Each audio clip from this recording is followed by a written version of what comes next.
ہمارے چینل میں خوش آمدید۔ چلیں شروع کرتے ہیں آج کی کہانی۔ میرے بیٹے نے ایک یتیم لڑکی سے شادی کی۔ مجھے وہ لڑکی بالکل بھی پسند نہ تھی۔ میں نے بیٹے کو بہو کے خلاف اتنا بھڑکایا کہ وہ طلاق دینے لگا۔ اسی وقت بہو حاملہ ہو گئی۔ مجھے اب پوتے کی لالچ تھی۔ جب اس کی ڈیلیوری کا وقت آیا، بیٹا دوسرے شہر تھا۔ میں اسے جان بوجھ کر دیر سے ہسپتال لے گئی۔ جب ڈاکٹر نے پوچھا کہ بچے کو بچائیں یا ماں کو، تو میں نے بچے کو بچا لیا۔ میری بہو مر گئی۔ میں بہت خوش تھی، لیکن کچھ دن ہی گزرے تھے کہ اچانک بچہ رونے لگا تو ڈاکٹر کے پاس گئی۔ ڈاکٹر بچے کو اندر لے گئی اور اندر آنے سے منع کر دیا، لیکن مجھے تجسس ہوا اور میں اندر گئی تو سر پر قیامت ٹوٹ پڑی کہ ڈاکٹر اور میری بہو۔ نسرین کی شادی ایک مالدار انسان سے ہوئی۔ نسرین چونکہ متوسط طبقے سے تعلق رکھتی تھی، اس لیے سب اس کی قسمت پر رش کرتے۔ نسرین کے 2 بچے پیدا ہوئے، پہلے نمبر پر بیٹی، پھر 3 سال بعد بیٹا پیدا ہوا۔ نسرین کا شوہر اکلوتا تھا اور ساری مال و دولت اور جائیداد کا وہی مالک تھا، مگر ابھی بچے چھوٹے ہی تھے کہ اس کے شوہر کو دل کا اٹیک ہوا اور وہ چل بسا۔ اب نسرین پر مشکل وقت آن پڑا تھا کہ وہ شوہر کی جائیداد اور مال و دولت کا کیا سلسلہ کرے۔ نسرین چونکہ پڑھی لکھی تھی اور شوہر کی کلاس فیلو تھی، تبھی اس کی شادی اس کے شوہر کی پسند کی وجہ سے ہوئی تھی۔ شوہر کی وفات کے بعد اس نے سنا ہوا تھا کہ آج کل بھروسے کے قابل کوئی بھی نہیں، تو اس نے سوچا کہ بیٹا چھوٹا ہے، وہ اکیلی عورت اتنا بڑا بزنس نہیں سنبھال سکتی، تو بہتر یہی ہے کہ اس کو بیچ کر کوئی جائیداد وغیرہ خرید لی جائے، اسے رینٹ پر لگا کر کرائے سے گزارا کیا جائے۔ اسے مجید کلرک کا خیال آ گیا کہ اس کے شوہر اس کی بہت تعریف کیا کرتے تھے اور اس پر مکمل بھروسہ کرتے تھے۔ اس نے سوچا کہ ان کو گھر بلا کر بات چیت کرے گی، کیونکہ کیش کا سارا کھاتا وہی دیکھتے تھے۔ ساس سسر نسرین سے کہتے، بیٹی اب اس بزنس کو کون چلائے گا؟ ہمیں تو بیٹے نے کبھی کسی معاملے میں ڈالا ہی نہ تھا، اور بچے تمہارے چھوٹے ہیں۔ دونوں رونے لگے، نسرین بھی رونے لگی۔ سسر نے روتے ہوئے کہا، جانے کی باری ہماری تھی مگر بیٹا چلا گیا۔ نسرین نے سسر کو مجید کے بارے میں بتایا تو وہ بولے، اس کی تعریف تو ہمارا بیٹا بہت کرتا رہتا تھا، اس کو گھر بلاؤ اور سب کچھ پوچھو، اور میں بھی سمجھنے کی کوشش کروں گا۔ ویسے تو میں میٹرک تک پڑھا ہوا ہوں، مگر فائلوں کو پڑھ کر بزنس کو سمجھنے کی کوشش کروں گا۔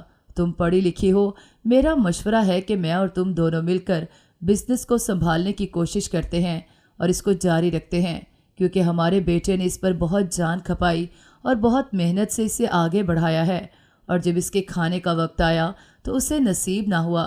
نسرین نے ساری جائیداد بیچ کر اس کے کرائے سے گھر چلانے کی تجویز بھی سسر کو دی، تو وہ بولے، بیٹی کرائے وصول کرنے بھی کوئی آسان کام نہیں، لوگ قبضے بھی کر کے بیٹھ جاتے ہیں اور کون ان سے لڑتا پھرے گا۔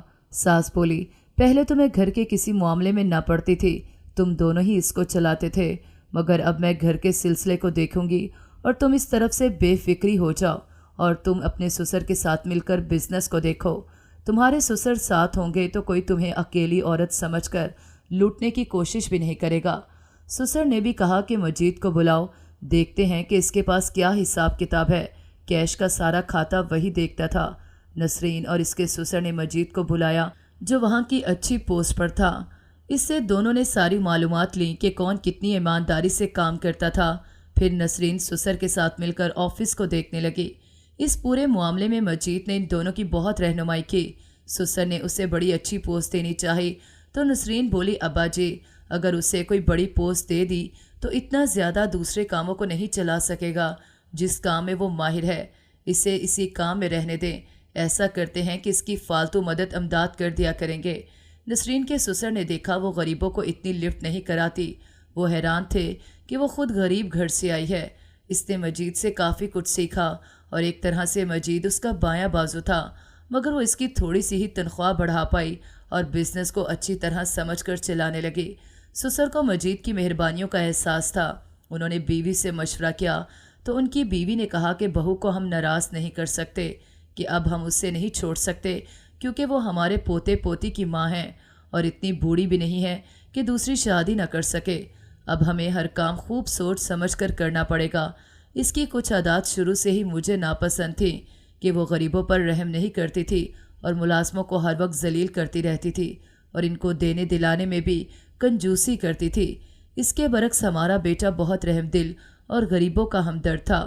وہ تو اس پر ترس کھاتا تھا اور یہ کالج میں اسے معاشی رونے روتی رہتی تھی تو وہ اس کی ساری فیس بھرتا تھا، اس کے گھر والوں کو راشن پانی بھی ڈال دیتا تھا۔ پھر اس نے اسے اپنی محبت کے جال میں پھنسانا شروع کر دیا اور زبردستی ایموشنل بلیک میل کر کے نکاح پر آمادہ کر کے گھر میں گھس آئی اور ہم اسے رکھنے پر مجبور ہو گئے۔ سسر نے اکتائے ہوئے کہا، بیگم آپ یہ رونا 100 بار رو چکی ہیں، اب آپ خود ہی کہتی ہیں کہ ہمیں پھونک پھونک کر قدم رکھنے چاہیے، تو اسے اب دل سے قبول کر لیں۔ نسرین کی ساس نے کہا کہ جب ہمارا بیٹا کسی غریب کی مدد کرتا تھا تو یہ اس سے بہت لڑتی تھی، تو میں نے اس سے مشورہ دیا کہ بیٹا اس سے چھپا کر غریبوں کی مدد کیا کر تاکہ گھر میں جھگڑا نہ ہو۔ یہ اپنے میکے والوں کو بھی خرچہ بھجواتی تھی، ادھر کنجوسی نہیں کرتی تھی۔ شکر ہے وہ دوسرے شہر میں رہتے ہیں، ورنہ ہر وقت سر پر سوار رہتے۔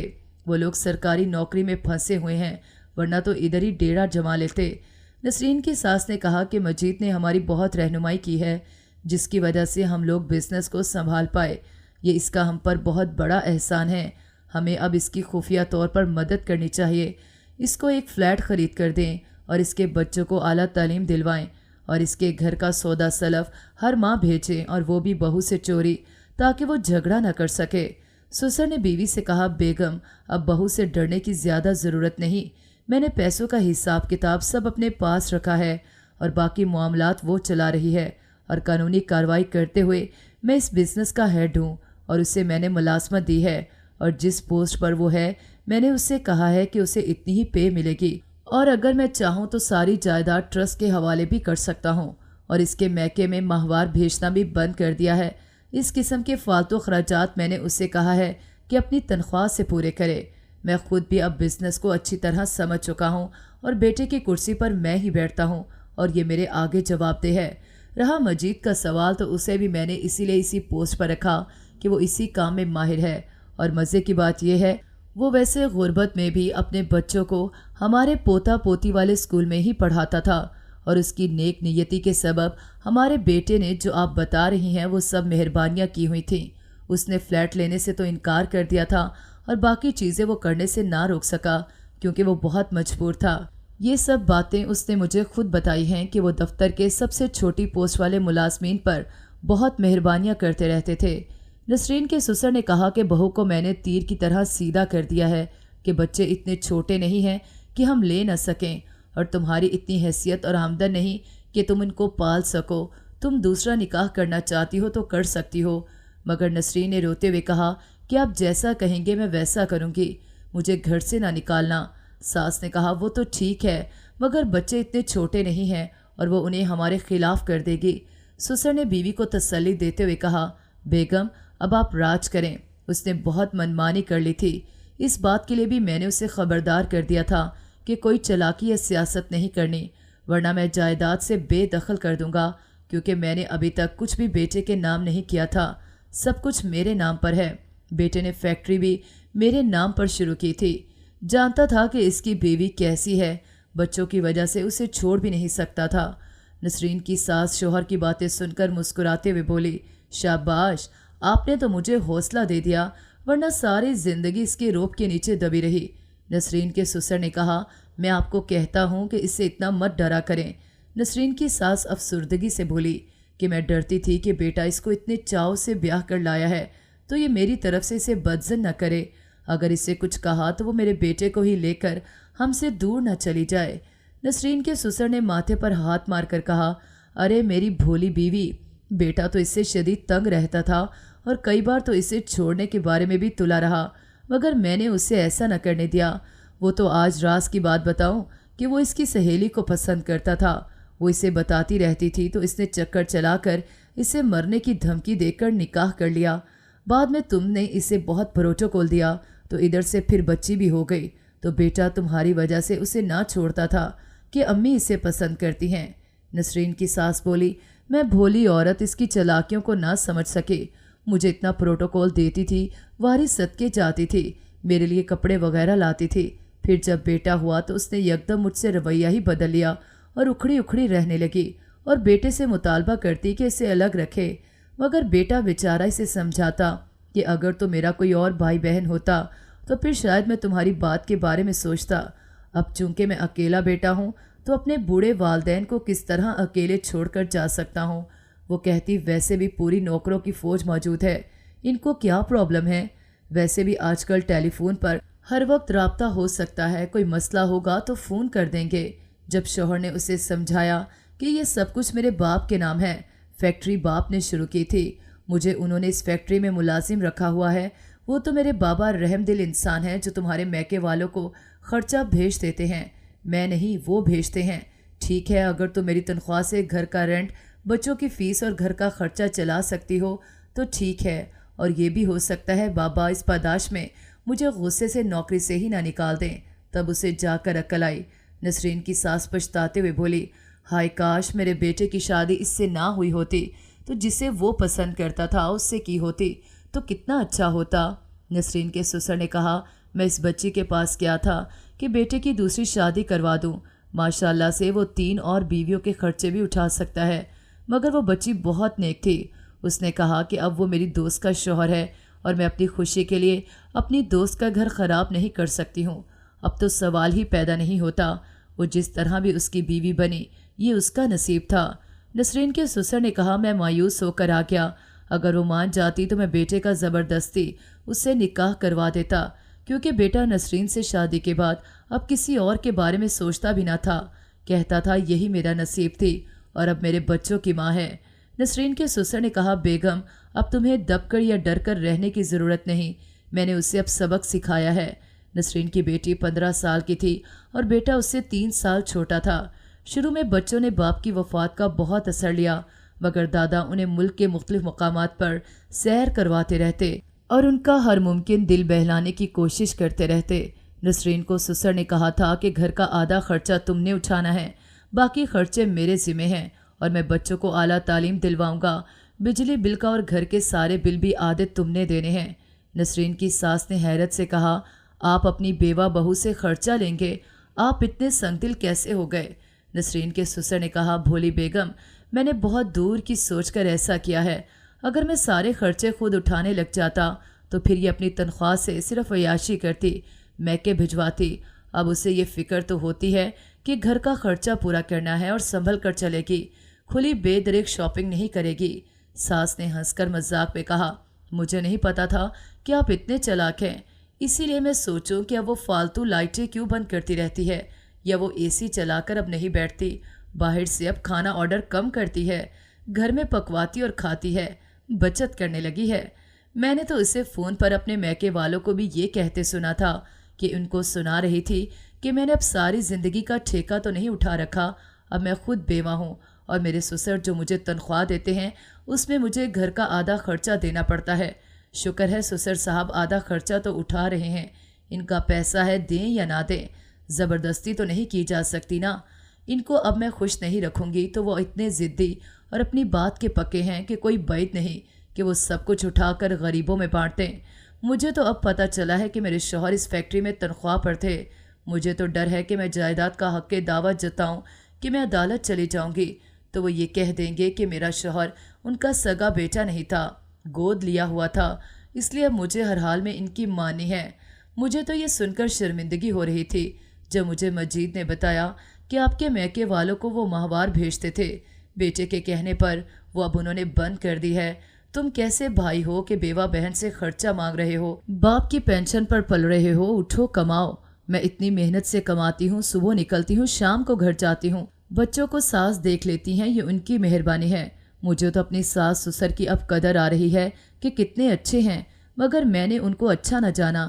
یہ باتیں نسرین کی ساس نے اپنے شوہر کو بتائیں تو وہ بولے کہ لگتا ہے بہو اب لائن پر آتی جا رہی ہے، مگر اپنی زندگی میں اسے اپنے پیسے کا اختیار کبھی نہیں دوں گا، وہ تو عورت ہے نا، اسے ورغلا کر اس کا نکما بھائی بھی اسے لوٹ سکتا ہے۔ نسرین کی ساس بولی، آپ بہتر سمجھتے ہیں، میں کیا جانوں۔ نسرین کے بچوں کی سالگرہ سسر کرتے تو مجید کی فیملی کو بھی ضرور انوائٹ کرتے، ان کے دونوں بچے ان کے فنکشن میں ضرور شامل ہوتے اور اس کے اپنے بچے بھی ان کے دوست بنے ہوئے تھے، ان کے ساتھ خوش رہتے۔ اس نے سنا کہ اسکول میں بھی ان کی آپس میں مثالی دوستی ہے، اس سے ان کی فیملی سے بہت چڑ تھی۔ اس لیے بھی تھی کہ آفس میں بھی اس کو سسر صاحب بہت عزت دیتے، جس کی وجہ سے اسے بھی مجبوراً ان کی عزت کرنی پڑتی۔ سارے آفس والے بھی اب مجید صاحب کی عزت کرنے لگے تھے، کیونکہ سسر صاحب اسے بہت پروٹوکول دیتے تھے۔ پورے آفس والے اب مجید کی بھی بہت عزت کرنے لگے۔ یہ بات نسرین کو کھٹکتی تھی کہ وہ خود بھی اب سب سیکھ چکی تھی، پیسے کا حساب کتاب رکھ سکتی تھی، مگر اس کے آفر کرنے کے باوجود نسرین کے سسر نے مجید کو ہی رکھا، اسے یہ حق نہ دیا۔ اس کا شوہر تو اس کی ہر بات مان لیتا تھا۔ جب وہ زندہ تھا تو وہ ساس سسر کو کوئی اہمیت نہیں دیتی تھی، اور وہ بھی کنارے رہتے بیٹے کے معاملات میں دخل اندازی نہ کرتے، مگر بیٹا انہیں پائی پائی کا حساب دیتا تھا۔ نسرین اکیلے میں شوہر کو یاد کر کے روتی رہتی، اس نے اسے بہت بے سکون رکھا ہوا تھا۔ اس بات کا اب نسرین کو پچھتاوا ہو رہا تھا کہ زندگی میں شوہر کی قدر نہیں ہوتی۔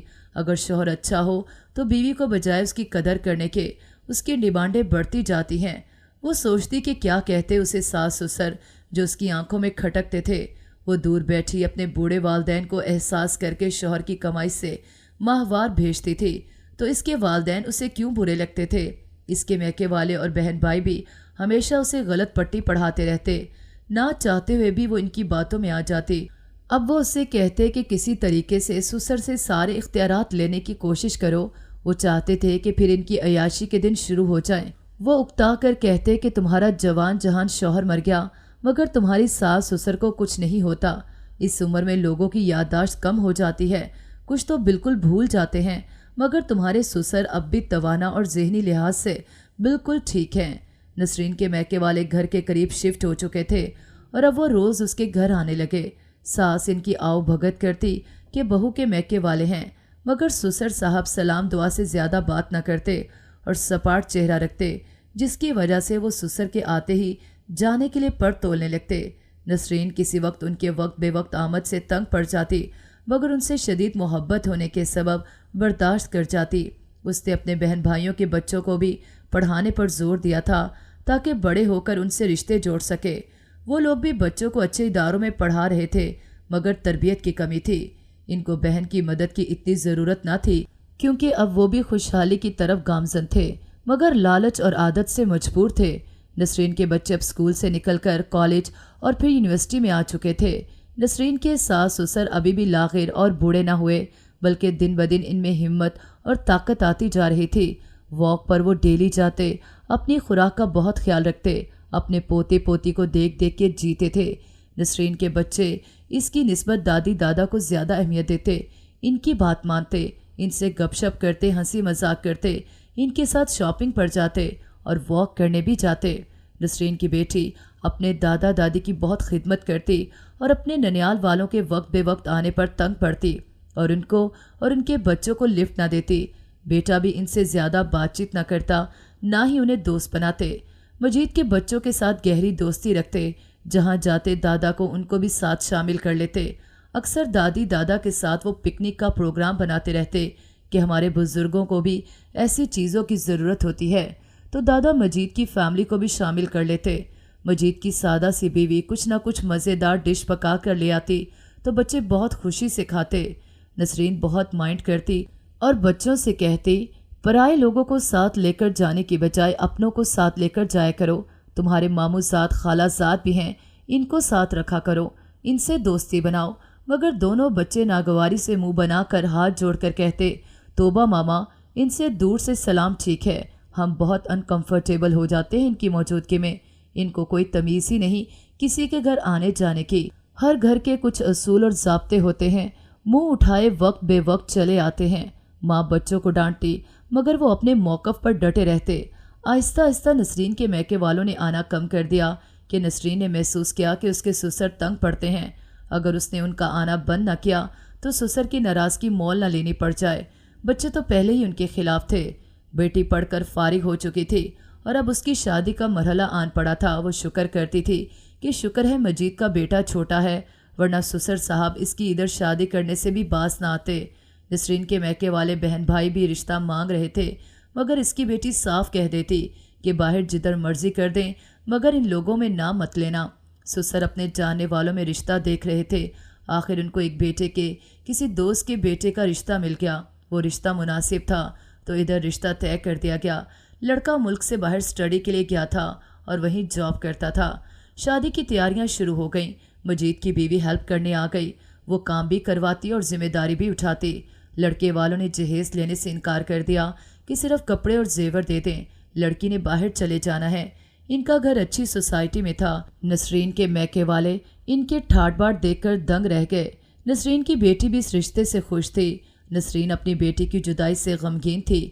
میکے والے احساس دلاتے کہ ہمیں رشتہ دیتی تو بیٹی کو اتنے دور نہ بھیجنا پڑتا۔ وہ بے بسی سے جواب دیتی کہ کیا کروں، بیٹی بھی تو نہیں مان رہی تھی نا۔